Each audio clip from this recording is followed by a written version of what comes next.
Mics will be hot right now, as a matter of fact. And this, oh man, orange and blue today. I don't even want to say it, Mace. I'm so upset with the Broncos. Why? Like, seriously, They're 0-2, that's obvious. But things were supposed to be different with this team, and they're not yet. the operative word being yet. Did we not warn people that this might take some time to get right? Did we not say that? That Rome wasn't going to be built in a day, to use the old cliche. It's a terrible cliche. Yeah. Yeah, okay. Hey, their offense is really good. By the way, that's Cecil Lammey. I'm Andrew Mason. This is Orange Blue Today, presented by Champ Honda. And yeah, we've got some things to get to.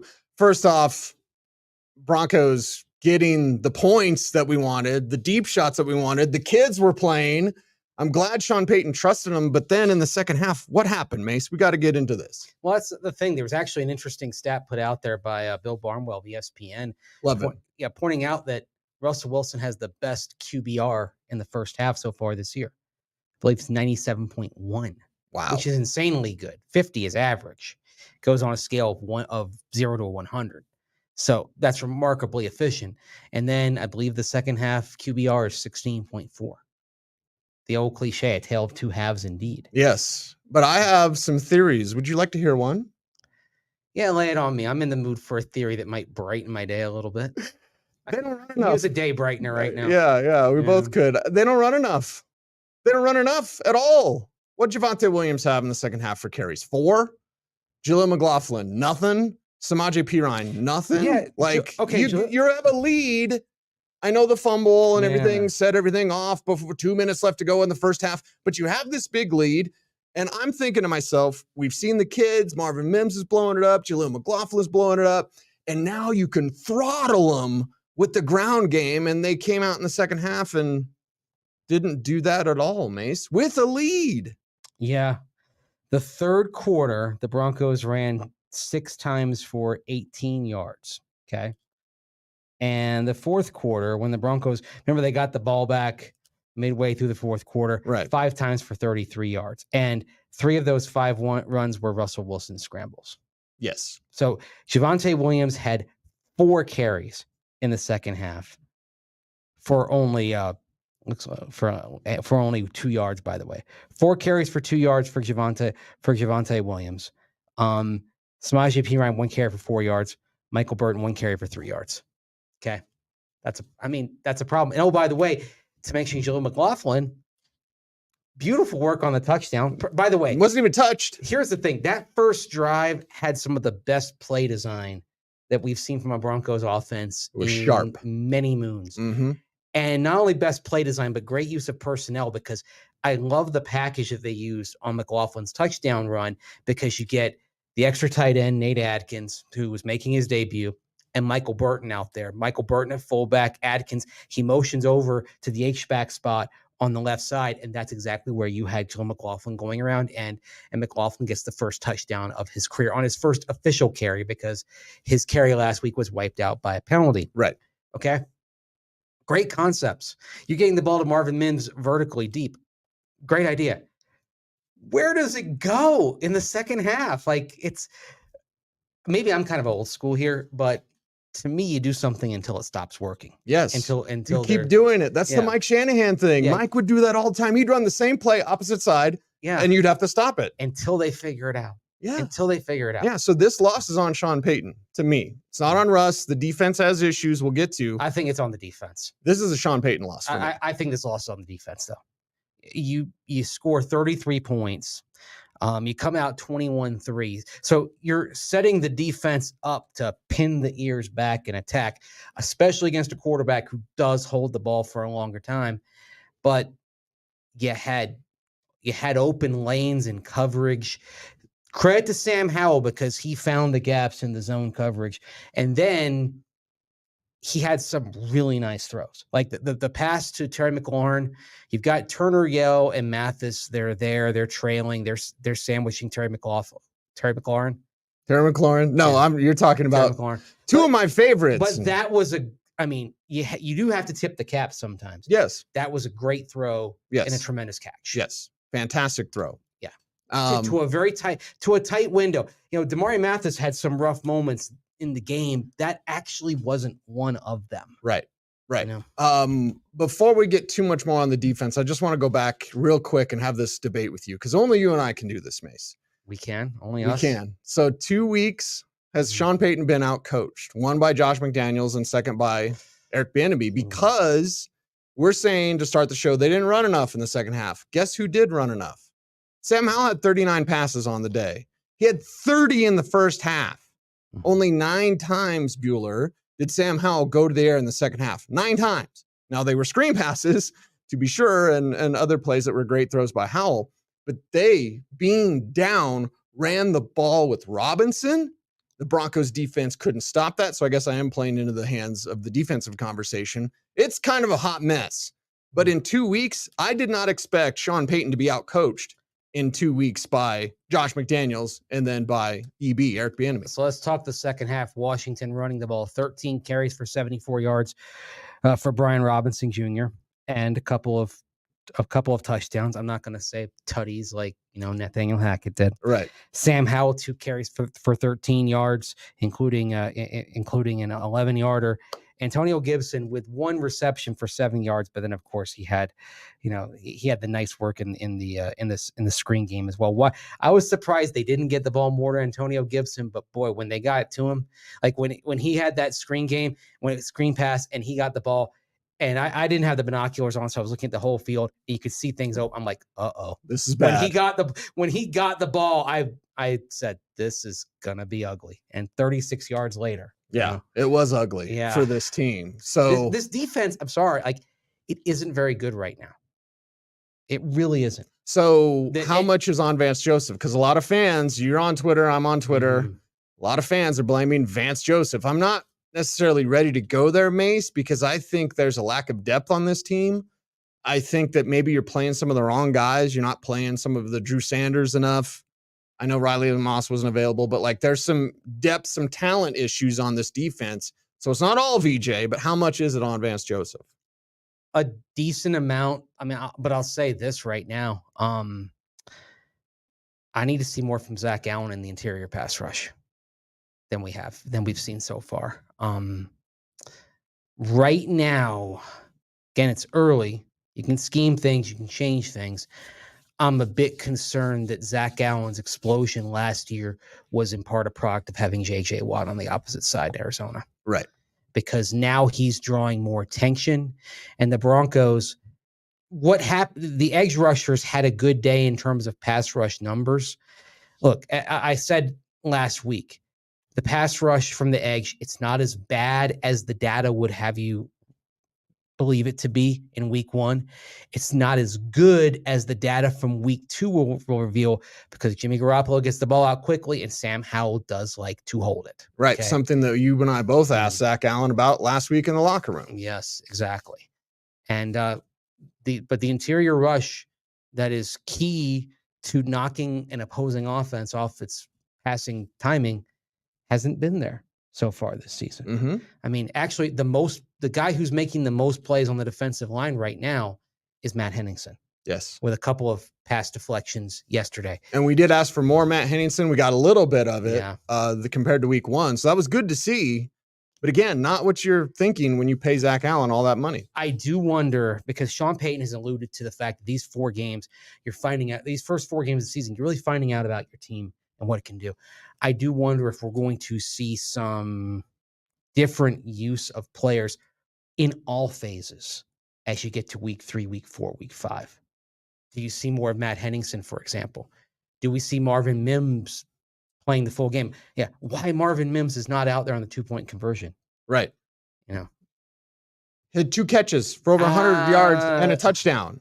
And then he doesn't get out there. And what are you doing? Yeah. And the other thing also, and I asked Sean Payton about this morning on his, it was about a 5-minute Zoom conference. That's about twice as long as his Zooms are on Mondays. Yeah. And I did get a question in about the communication and the process, the pre-stat process and all that. Mm-hmm. He said they're probably going to have to reduce the verbiage of play calls He mentioned a wristband for Russell Wilson for the longer plays to relay them, which he mentioned the wristband last night too. Mm-hmm. That could be if we have to wristband it or whatever. Yeah. But I'm putting together a piece at denversports.com about this. That drive when the Broncos settled for the Will Lutz field goal, make it 35-27. If you look at that drive up until about the 3-minute mark, they're really taking their time. Mm-hmm. The clock is ticking. Yes. There were, I believe, 5 plays on that drive where the 40-second play clock got down to 10 seconds or fewer before the snap came in. And you have to score twice. Yeah, I mean, in the press box, in the stands, people are like, let's go, let's go, let's go. Right. And the thing that gets me is they spent so much time in training camp working on 2-minute, working on the communication to get the pre-snap process streamlined and down, and yet it's still having these issues. They wasted a timeout before the McLaughlin touchdown because players weren't getting on the field fast enough. On that drive that I've mentioned, there was a play where there was a late sub. Yes. And they couldn't snap the ball until 6 seconds remained on the play clock because one of the officials, when they saw the late sub coming in, did what they're supposed to. You have to allow the defense to hold it up. And I believe that was Mims running on the field. Yeah, and maybe that's part and parcel why Mims doesn't play as much as we think, because there's that part to it as well. Mm-hmm. But yeah, what's shocking to me, Mace, is this is something that Sean Payton himself kind of called out Nathaniel Hackett for. And we're in week 2 and these problems are coming up. So again, you say defense, I say Sean Payton. That ledger might be more on the Sean Payton side, baby. You can come over here. I don't know, but he is calling the plays for the offense, and I think you can debate some things. But in the big picture, this offense on a per possession basis is extremely productive. Okay. So it's hard I can't sit here on good conscience and say the offense is a mess right now. Are there things that can be done better that we're pointing out?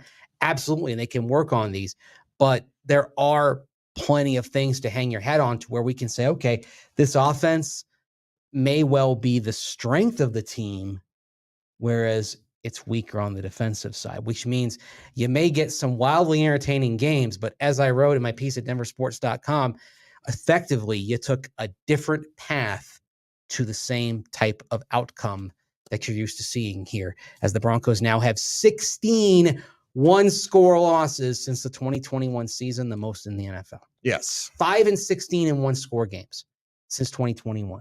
5-16. That's almost impossible. That's not even a 250 percentage. Right. You're for every one game you win, you're losing more than 3. That's abysmal. I think with that data and with the film in mind, I can say and save conscience that this team doesn't know how to win. Where's the Mile High Magic? You're at flipping home. This place used to be special for Mile High Magic. Like, I don't know how Elway did that, and I don't know how Jake Plummer did that, and I don't know how Peyton Manning did that. Hell, I don't even know how Jay Cutler did some of that, especially with all the distractions for Jay Cutler. But I'm getting off track, Mace, but like, where's that magic? And it comes down to the team not believing or the team not knowing or something, but it is clearly gone. And I feel bad for Russell Wilson today, because he's getting so much hate, and this wasn't his fault. The fumble, yes. Okay. Getting the plays in a little bit faster. Yes. These are all conversations we can have about Russell Wilson. But for the people just blindly saying, well, Russ is done and Russ sucks, like, that's not true, especially when you watch what he did in the first half and how good things looked for Russell Wilson. Yeah. Mile High Magic. Let's just go over the last few years here. I rule out 2020 because there were no crowds that year. 4-4 at home in 2021. 4-4 at home in 2022. And then 0-2 this year. So you're talking about 8-10 in the last 3 seasons at home. And if we start including the COVID year, it's going to look even worse. The magic is gone. Yeah. And yet the thing is, I mentioned that 8-10 record since 2021 at home, and that's still better than its road record, right? Mm-hmm. Because since the start of the 2021 season, this team has 12 wins, right? and they are 8-10 at home, and that means you are 4-14 on the road. So there's still there's still a little Mile High magic in that they're a better home team than a road team, as I just did that math in my head. Right. But yeah, I mean, this used to be an impregnable fortress down there, like near Castle Sunnyside. Grayskull. Yes. No more though. By the power of Grayskull, right? There was some power in Grayskull. There was some power in Mile High.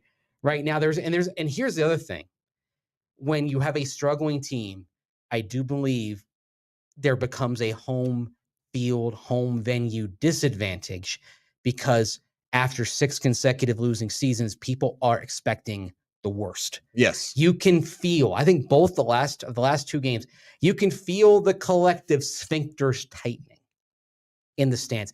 Look, yesterday, on top of that, there's the tight sphincters, but then also people just give up. Just take a look at how many people left. You can find it on my Twitter/X feed, and it's on my piece at denversports.com. Look at how the stands cleared out. I took those pictures with 3:41 left. The Broncos, they were down 11 points, but they were driving. They had all 3 timeouts. A comeback was still very plausible at that point. But when it got to 35-24 midway through the fourth quarter, people started beating a path for the exits. By the time the Broncos got the ball back for that last-ditch drive, were the stands even 25% full? Yeah. People don't believe anymore. That has happened because of 6 consecutive losing seasons. And it does seep in. And that's where sometimes I feel like maybe it's better to go on the road and get away from that. I think there's some negative juju. Again, understandable with all the losses the last few years, but I think there's some serious negative juju here in Denver at home games in a way that we haven't seen probably since the early 1970s. And the players can feel that. Even Jonathan Cooper talked about a change in energy in the second half. And that energy, it's like collective. We're all connected. And when you're feeling it and you're believing, great things can happen. When it got to 21-14 at halftime, you could groans and moans. You could cut the unease with a chainsaw. The Broncos go 3 and out to start the second half. And again, the offense on balance is actually doing pretty well over the course of the season. Booze. Yes. 3 and out. Yes. You get the ball back. Third quarter, 3 and out. One bad series. Boo. Yeah. And this is where you start wondering if things don't get remedied here in the coming weeks. Are there some moves made not because you don't value the talent of a player, but just because you say, we got to change things up here? Change for the sake of change, which can be dangerous, although you can get draft picks out of it. Yes. But that's the sort of thing that we may be heading towards here in Broncos country if they can't remedy this thing starting with next Sunday in Miami. Orange and Blue today, we're presented by Sean Ponda. He is Andrew Mason. I am Cecil Lammey. We appreciate you all for watching. As always, stay tuned and please stay frosty.